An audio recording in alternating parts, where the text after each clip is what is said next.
Hai semuanya, gimana kabar kalian? Jadi welcome back di Andre Grayson Channel, dan di video kali ini kita akan bahas untuk bursa kripto Indonesia ya.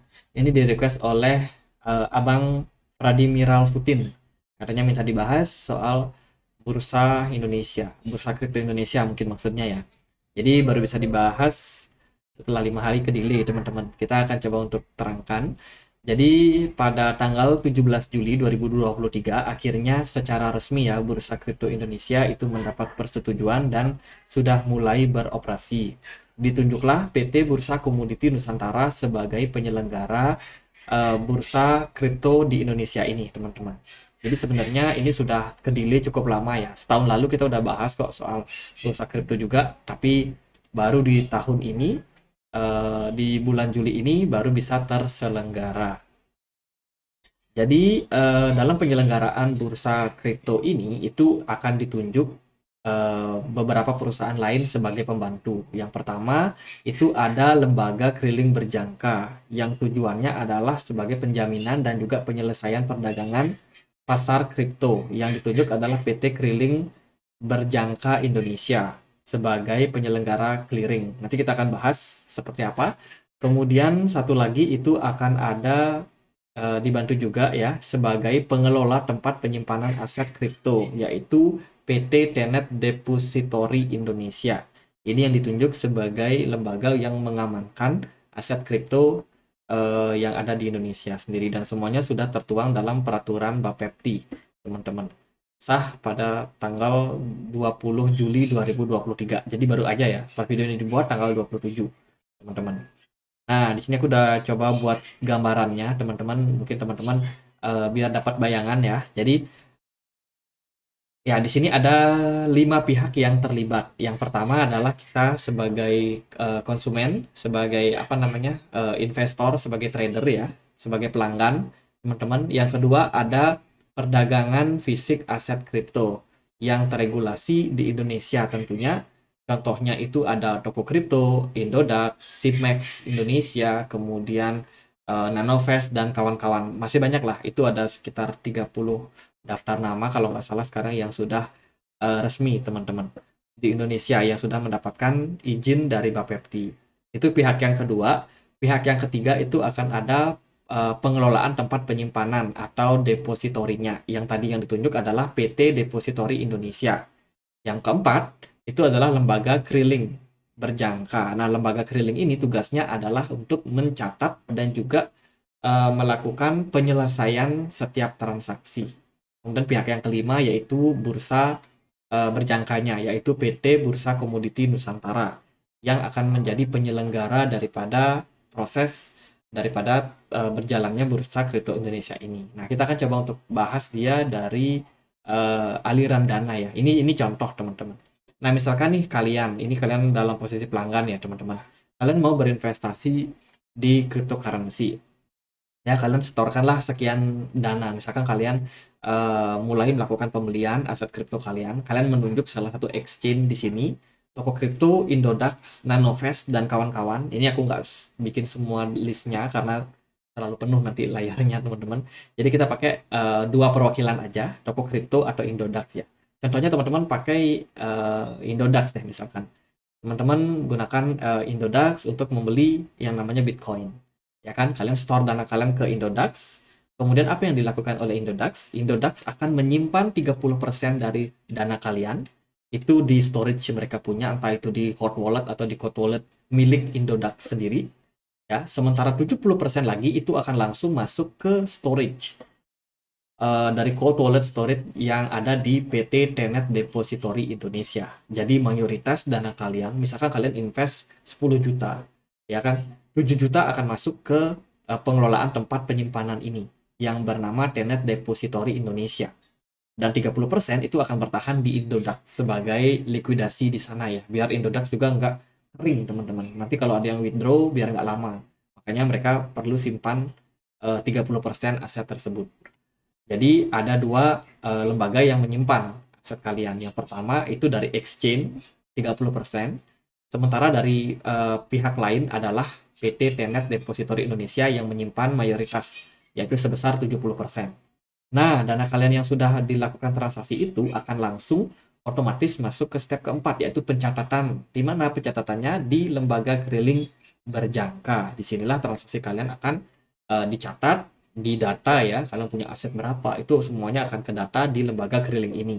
Jadi kalau kalian misalkan invest di beberapa exchange di Indonesia, contohnya kalian invest di toko kripto, investnya di Indodax, investnya di Nanovest, di Sipmex, di rekeningku, atau dimanapun exchange yang terdaftar di Indonesia, semuanya itu terrecord di sini, teman-teman. Jadi katakanlah teman-teman mungkin lupa nih kalian invest di mana, kalian bisa tanyain di lembaga keliling berjangka ini, lembaga keliling berjangka Indonesia. Kalian bisa tanyain di sana, Pak, saya punya aset di mana aja nih? Saya saking banyaknya pakai exchange, saya sampai lupa taruh aset di mana. Itu teman-teman bisa cross check di sana dan akan kelihatan semua tuh transaksi teman-teman. Kalau ada yang misalkan kecurangan dari bursa ya, siapa tahu ya kan, bursanya diam-diam melakukan transfer dana kemana gitu, itu akan tercatat semuanya di sini. Jadi bursa juga penyelenggara seperti toko kripto Indodax nggak bisa main-main teman-teman, karena setiap transaksi gerak-gerik kalian itu akan terrecord. Jadi kalau ada kecurangan, ada korupsi, money game, manipulasi, itu semuanya bisa kerecord di lembaga keliling ini. Kemudian lembaga keliling ini baru di data-datanya semuanya masuk ke bursa kripto, bursa komoditi Nusantara sebagai bursa berjangkanya yang bertugas untuk menyelenggarakan. Jadi datanya semua terrecord. Jadi 5 elemen ini yang menjadi penopang dalam hal terbentuknya bursa kripto Indonesia ini. Jadi kurang lebih seperti itu ya. Jadi kenapa ini penting? Karena aset kripto itu kan aset yang berisiko. Teman-teman, saya mau cerita di sini. Saya punya pengalaman 2 kali aset saya hilang karena saya invest di sembarang exchange ya. Yang pertama itu di Vibe ROI Global. Kalau teman-teman tahu itu exchange dari India, sudah collapse. Sudah collapse, dana saya ada nyangkut di sana. Yang kedua dari Hotbit. Ini koin-koin micin saya nyangkut di Hotbit, teman-teman. Kenapa? Karena ya mereka tidak memiliki bursa seperti ini.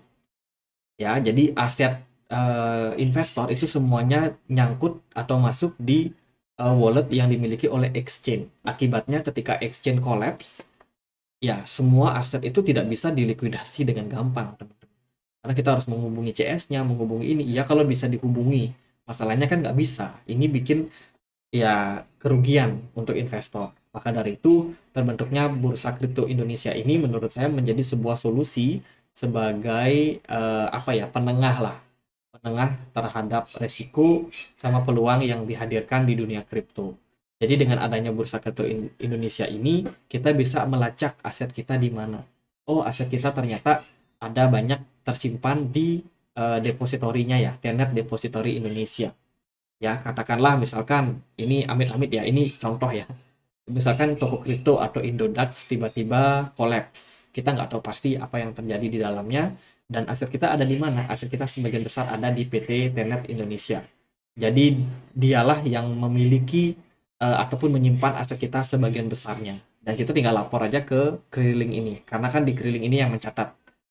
Eh, Bang, Pak PT Keriling Indonesia Berjangka. Saya ada invest di toko kripto atau di Indodax. Perusahaan ini udah kolaps. Bisa nggak saya ambil dana saya? Itu tentunya akan bisa direspon oleh eh, perusahaan PT Keriling Indonesia Berjangka Indonesia. Dia yang merespon dan tentunya dana kita tersimpan di sini. Maka untuk likuidasinya ke depan akan cenderung lebih gampang. Even kalau exchange-nya bermasalah, ya tetap aja bisa kita likuidasi.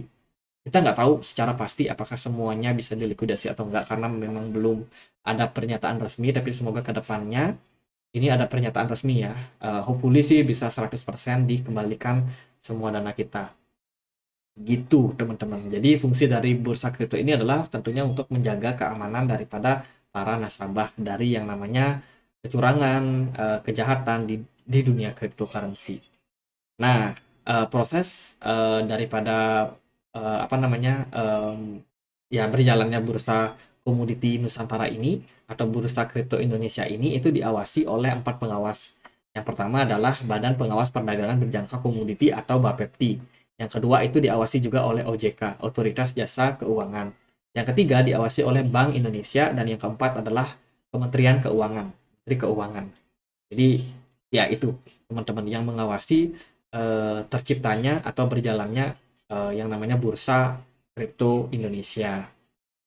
Jadi dari penjelasan tadi semoga udah dapat jawab gambaran ya teman-teman. Kalau teman-teman artinya invest, masuklah ke exchange toko kripto, nanti toko kripto akan menyalurkan dana kalian disimpan di pengelola tempat depository ini ya sebanyak 70% dan sisanya dipegang oleh toko kripto. Kemudian dari pihak ini langsung memberikan informasi ke lembaga clearing untuk dicatat nih transaksi kalian. Setelah transaksi kalian dicatat, ya udah data rekapannya masuk ke bursa berjangka atau dari PT Bursa Komoditi Nusantara. Kalau udah gitu teman-teman hold. Nah, beberapa lama kemudian teman-teman mau jual nih aset kalian. Kalian datanglah lagi ke toko kripto atau ke Indodax. Kita mau jual nih aset kita. Kemudian gimana stepnya? Langsung aset kalian akan dilikuidasi, teman-teman. Disalurkan, kemudian dicatat di lembaga clearing berjangka ya. Lembaga Keliling Berjangka Indonesia itu dicatat di sana, kemudian di data lagi di bursa berjangka ini, di note nih bahwa kalian aset kalian udah kalian cairin.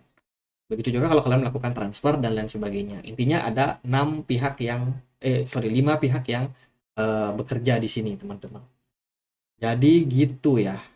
Lalu apa sih efeknya dari semua ini? Efeknya ya tentunya adalah adanya peningkatan ongkos, teman-teman. Kita tahu ya, pajak itu nggak bisa dihindari kalau sudah terciptanya bursa.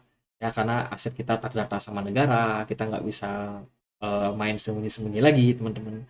Jadi ya akan ada pajak yang dikenakan.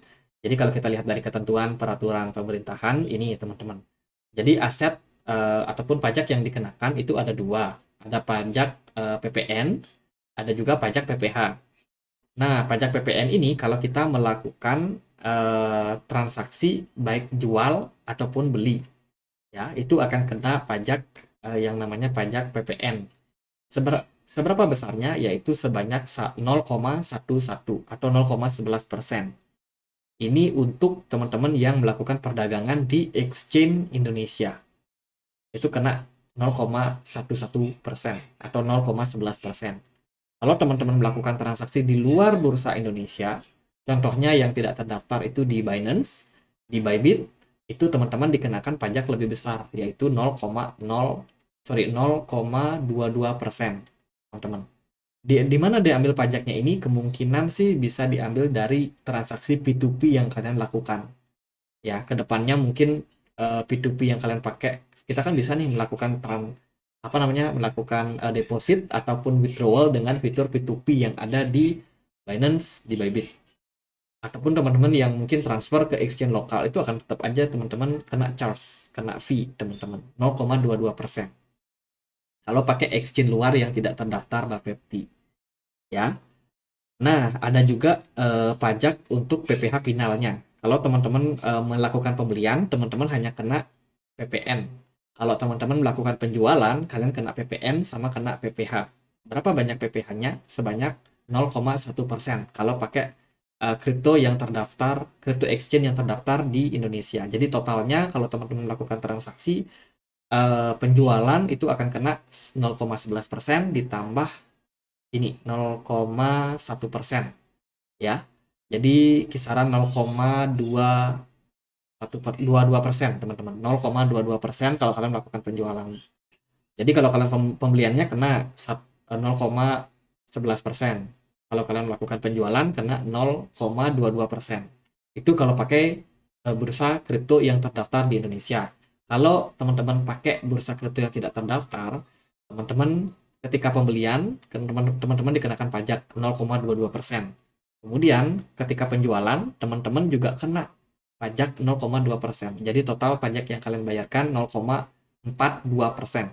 Kalau pakai exchange yang tidak terdaftar di Bapepti di Indonesia. Nah, itu untuk yang melakukan transaksi di exchange. Kalau teman-teman melakukan mining, ya ada tarif ataupun pajak mining, yaitu sebanyak 1,1% PPN, teman-teman, untuk melakukan miningnya. Terus juga akan ada PPh final ya, sebanyak 0,1% saja. Kalau kalian sudah melakukan penjualan atau kalian sudah menerima penghasilan dari penambangan kripto yang teman-teman lakukan. Jadi total kalau kalian mining, kalian kena cuma 1,2% pajak saja.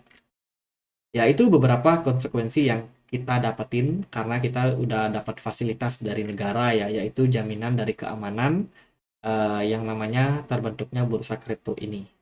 Dan semoga video yang kita bahas ini bisa bermanfaat buat teman-teman. Buat teman-teman yang bingung di exchange mana saja kita bisa melakukan transaksi exchange yang terdaftar di Indonesia ya. Itu ada contohnya, ini yang gampang-gampang nih aku ingat. BitWW, ada namanya BitWW.